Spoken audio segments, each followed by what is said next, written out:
Oh, high school it was called. okay. Then they had a Breathitt County College right close by there too. But Quir and I just went to high school High there. school. So we went to the junior year, and that's when I met Mervyn. Hmm. And boy, he was How long did you date before hot to he get asked you to married. marry him? About 3 months. We, Do you remember where you were when he asked you to marry him? yeah, Where? we was at my dad's house. It was either a Saturday or Sunday, don't remember which. And it was a nice, nice evening. And we were out on the porch. Well, it got real, real hot that summer. So we took a blanket out and put it under a big tree, shade tree that was really nice.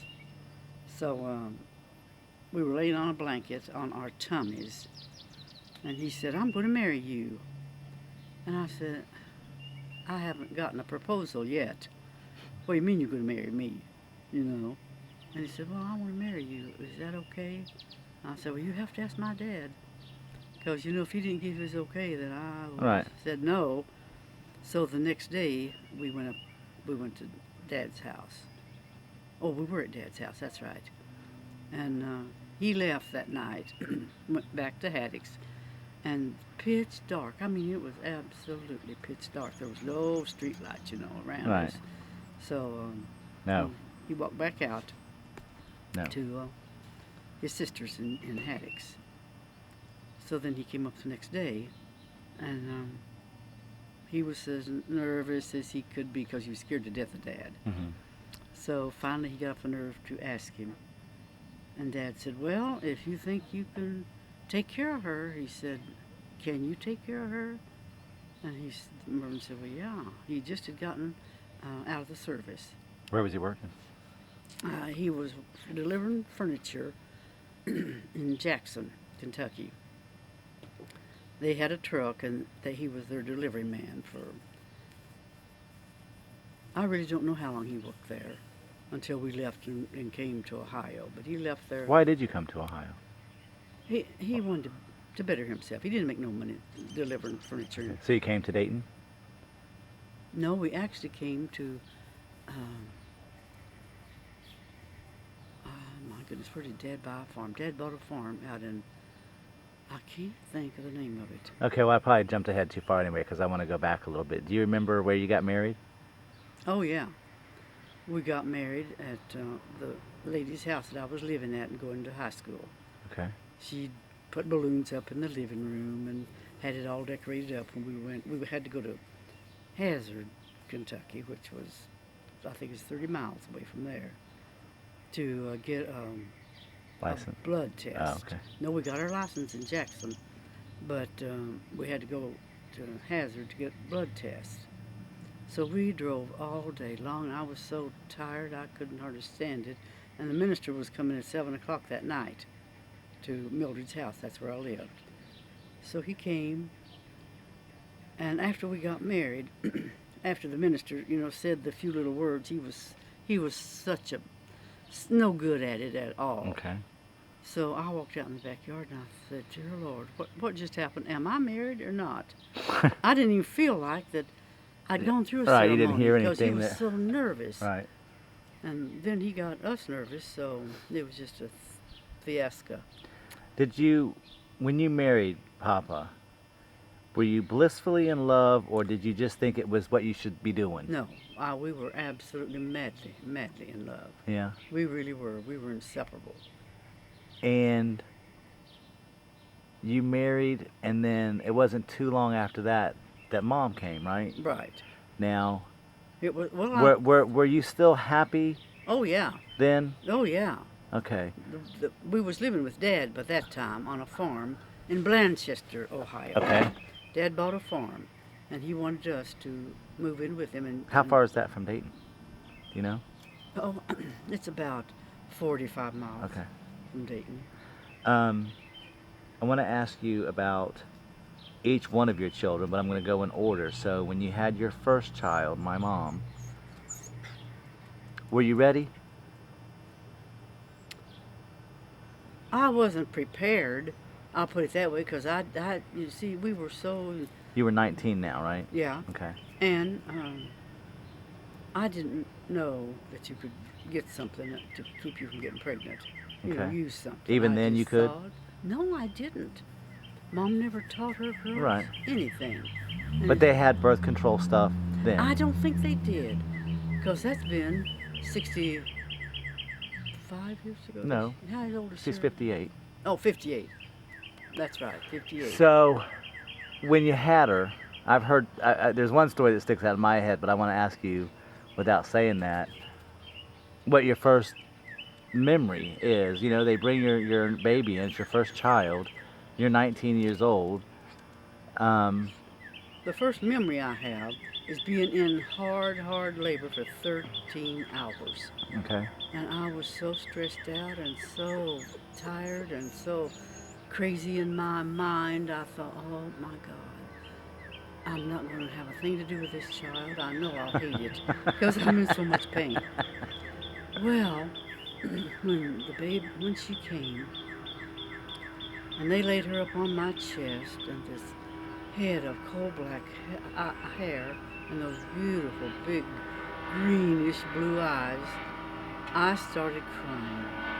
I thought, how in the world could I ever say something like that about Right. this beautiful baby? Right. But see, the pain was so Right. terrific. Back then, you just had the baby. They didn't give you no spinal, no medication, nothing. You had that baby on your Right. own. And she was beautiful. Oh, she was gorgeous. Um, Absolutely gorgeous. So you bring the baby home. How's the marriage now? Is the marriage still good? Oh, yeah. We was madly in love with that baby. So then, Mom was 2 when you had Michael. Yes. What was childbirth like there? Was it different? Oh my goodness, yes. It wasn't nearly as painful. Okay. And now I was you had scared to death. and now you had your son. Mhm. Was there a difference with Papa between having a daughter and having a son? Yes, I've got to say yes. Okay.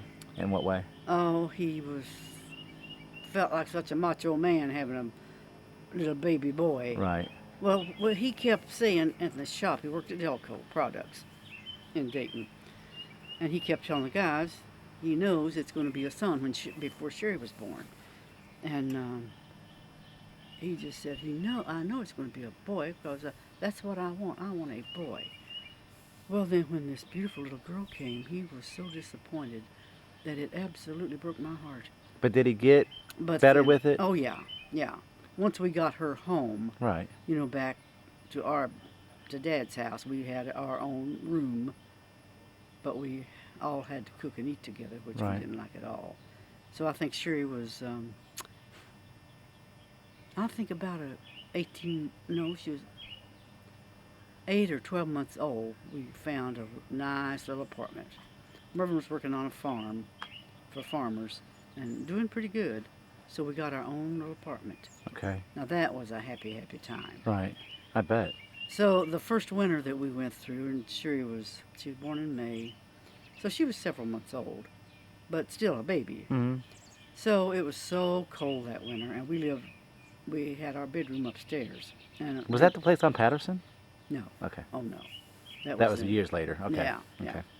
So this one morning I gave her a bath, and she was just shivering so much, and we just had a big pot-bellied stove, they called it, in the living room. So it was going full blast, you know, so I thought, well, I got to get her warm. I wrapped a blanket around her, a towel around her, folded a big towel and put it on top of this heating stove. And I stood that baby up on that blanket, trying to get her nice and warm, and she started screaming bloody murder. And I thought, oh my God, what's the matter? So I was holding on to her, standing, Right. holding her up. So I thought, what in the world's the matter with her? So I jerked her off real fast. And I was looking at her all over. And finally I lifted the bottom of her feet. And the prints of this big stove was on the bottom of her little feet. Where it had gone through that towel. She was so sensitive, you know, little babies.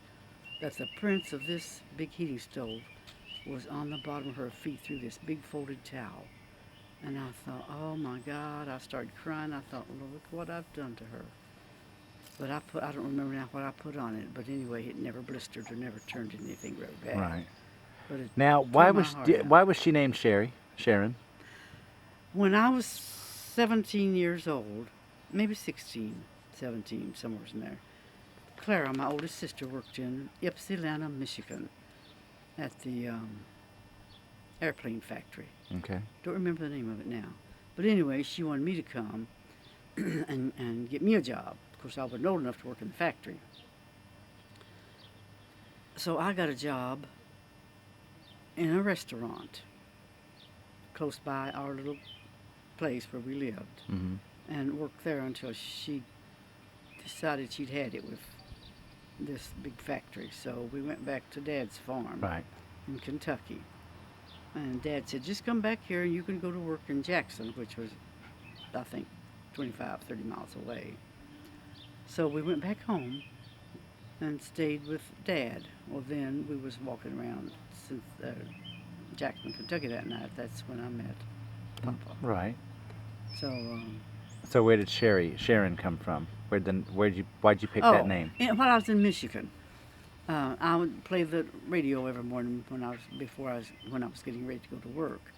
Well, this lady on the radio was named Sharon Kay, and I just thought that was the neatest name. So it was a disc jockey.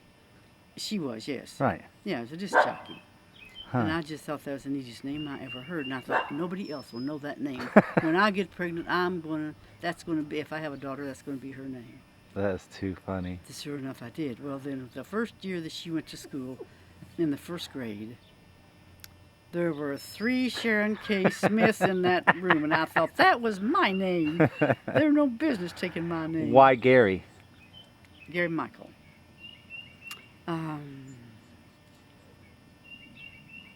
I wanted to call him Gary. I always thought it was because it rhymed with Sherry. But I guess I'm totally No, oblivious that there. never entered my mind. So I liked Gary real well, and then we did have our boy 2 years later, and I wanted to call him Gary, and his dad wanted to call him Michael. That's going to be Michael. So I said, okay then, let's call him Gary Michael. Okay. And he agreed to it. Now, there was a 15-year gap between those first 2 kids and your second 2 I think kids. it's 13. Okay. Mhm. Most people wouldn't do that. So, was the second set of kids planned? Was it a way to save a marriage that was sort of faltering, or what? Was it just accident? I mean, was it just the timing? The first second bunch we had was strictly an accident. Jeff. It Okay. was strictly an accident. So we both agreed then that we would not let him be raised up an only child, because we didn't think that would ever be fair Okay. to a child to raise one up by itself. So we decided to have another one, Okay. and sure enough, we had another daughter. Okay. So why was Jeff named Jeff?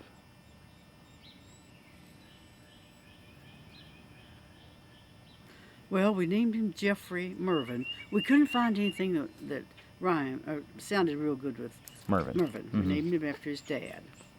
So, Jeffrey.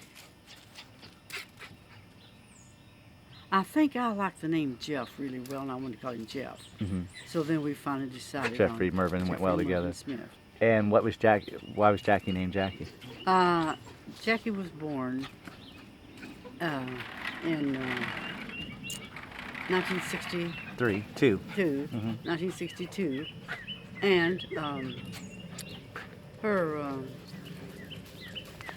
Jackie Onassis Kennedy Kennedy. was first lady. Yeah, was first lady, and Jack Mervyn just absolutely adored her. He just worshipped her. So he said, "This girl is going to be No work. Jacqueline." So Kennedy. and Jackie Kennedy's middle name was Lee as well, correct? Okay. Did he know? I mean, is that why she's Jacqueline Lee? Yeah, and Mervyn was the one that named her after his favorite person. All over libraries and everything trying to find out what her middle name was. Wow. I always figured that's why she was named Jackie. But Yeah, I mean, it was. anybody born between 60 and 63 that's named Jackie. Yeah. So after that second set of kids, was your marriage still good then, or was there trouble? I don't know that we need to talk about stuff like Mom, that's that. why you're Well, not out that's- here. And let me see. I don't That's recall. nice. I really. After what now? Well, hold on. I'm gonna pause this for a second. So I guess I'm gonna pause here and ask you some different things. We're gonna sort of jump around a little bit, but what's your proudest moment of your lifetime? The proudest you are of you, of yourself. Of myself. I think when I was